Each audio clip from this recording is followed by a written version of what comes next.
Bonjour et bienvenue dans une nouvelle consultation de Dr Sales. Aujourd'hui, on va arrêter de prospecter à la petite semaine et on va se demander comment prospecter enfin de façon sérieuse.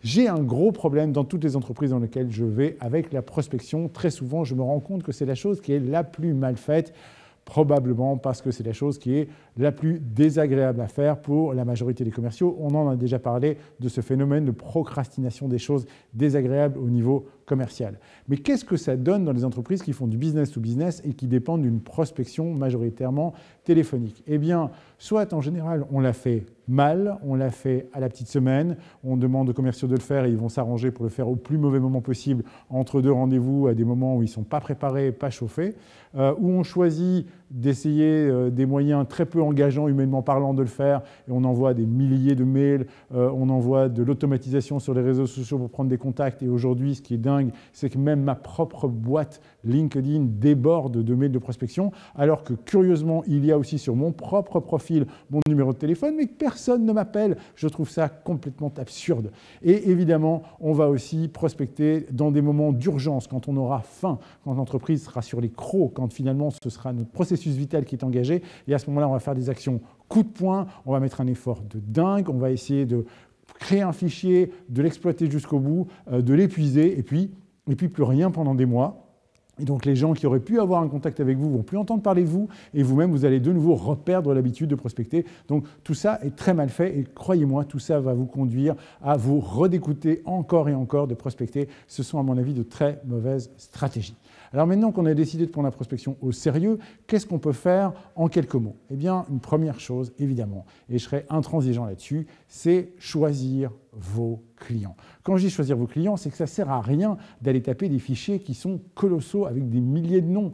J'ai envie que vous choisissiez des clients qui vont être importants pour vous, parce que plus vous allez choisir des prospects, des suspects ou des clients qui pourraient être importants pour vous, plus vous allez faire d'efforts pour être impeccable vis-à-vis d'eux. Donc, réduisez vos listes de suspects ou de prospects et essayez de trouver dedans les clients potentiels pour lesquels vous allez représenter le plus de valeur possible et pour lesquels vous avez désespérément envie de travailler. Quand je dis désespérément, je m'entends. Des clients que vous savez que vous allez pouvoir aimer, que vous avez envie de faire monter à bord de votre entreprise. Pourquoi? Parce que ces deux leviers sont essentiels, ces deux leviers émotionnels sont essentiels pour les convaincre de vous donner le temps nécessaire, de les faire monter à bord. C'est très précieux. Cultivez, rationalisez vos fichiers clients et appelez des clients avec lesquels vous avez vraiment, vraiment envie de travailler.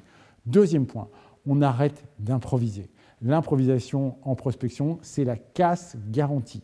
La première chose que vous devez retravailler, c'est vos messages forts. Vos messages forts, c'est vraiment en très peu de mots comment est-ce que vous allez pointer du doigt la valeur que vous pouvez apporter aux clients ou en même temps les problèmes et les douleurs que vous pouvez résoudre chez eux. Ça vous aidera, si vous calibrez ces mots-là en très peu de temps, à faire percuter la valeur et les douleurs que vous pouvez soulager, et vous allez avoir un discours qui passe extrêmement bien au téléphone, pas qu'au téléphone d'ailleurs. Et donc vous avez intérêt à mettre ces messages clés sous forme de script, à les travailler, les essayer jusqu'à ce qu'ils soient parfaits, jusqu'à ce que vous les ayez parfaitement sur le bout de la langue. Et non seulement vous allez me travailler des scripts pour les appels, mais vous allez aussi me travailler un script pour vos voicemails, et pas qu'un d'ailleurs, plusieurs. Vous allez aussi me travailler un script pour vos SMS, vous allez même me travailler un script pour vos messages sur les réseaux sociaux et pour vos enchaînements de mails, parce que vous allez avoir besoin d'être prêt sur toutes ces données, sur tous ces canaux pour pouvoir lancer votre opération de prospection.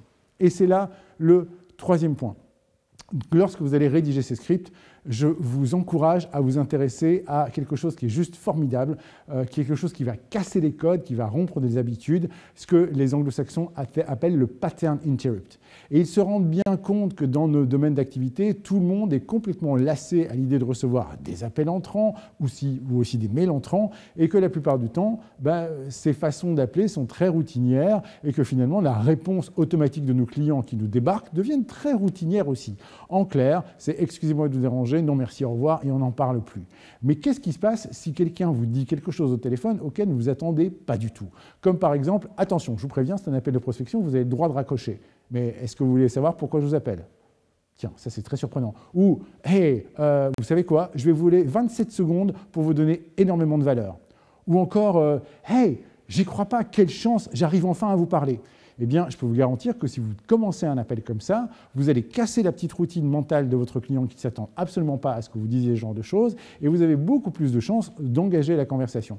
Le pattern interrupt, c'est aussi valable par mail ou par tout autre média que vous travaillez. Essayez de sortir des cadres traditionnels desquels vos clients sont habitués pour arriver à créer de l'originalité, de l'aspérité, arriver à créer de l'accroche. Une fois que vous aurez travaillé ces messages et que vous vous sentez prêt à y aller, alors attention, avant-dernier point, de grâce, créez des campagnes. Soyez dans une logique de long terme. Ça ne sert à rien de faire une action coup de poing de prospection pour ensuite abandonner tous ces clients pour lesquels vous avez pourtant investi déjà un peu de valeur. Je vous recommande une méthode que j'aime beaucoup qui s'appelle 3 semaines et 30 mois. Comment ça, 3 semaines et 30 mois? Eh bien, je vous explique. En très peu de mots, ça va être extrêmement simple. Pendant 3 semaines, les clients que vous avez sélectionnés, vous allez les contacter à 5 contacts par semaine. 5 contacts par semaine, ça peut être un appel plus un SMS plus un mail, par exemple. D'accord? Ou un voicemail plus un contact sur un réseau social et ainsi de suite.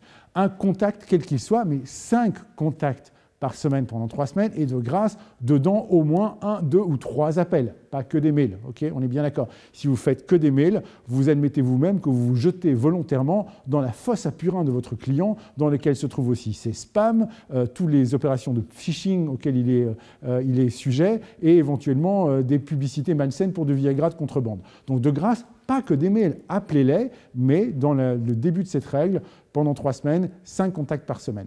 Si vous n'avez pas de retour ou si les retours sont mis à plus longue échéance, vous passez à 3 mois à 5 contacts par mois.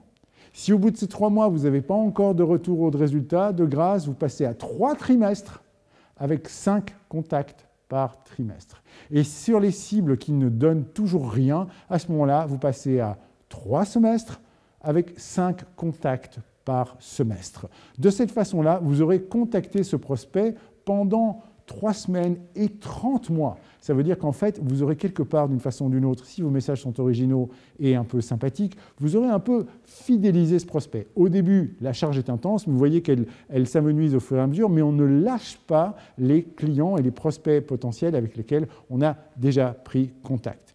Voilà de quoi créer une bonne campagne. Et puis, lorsque vous allez vous lancer dans ces contacts, groupez-les. Arrêtez d'essayer de les saupoudrer pendant la journée. Faites des moments de prospection intenses pendant lesquels vous ne faites que ça. Vous coupez toutes les autres distractions, vous vous lancez et vous enchaînez, vous enchaînez, vous enchaînez. Vous ne laissez pas une pause café vous distraire, vous ne laissez pas un collègue vous distraire. Vous abattez ce travail-là dans une durée courte.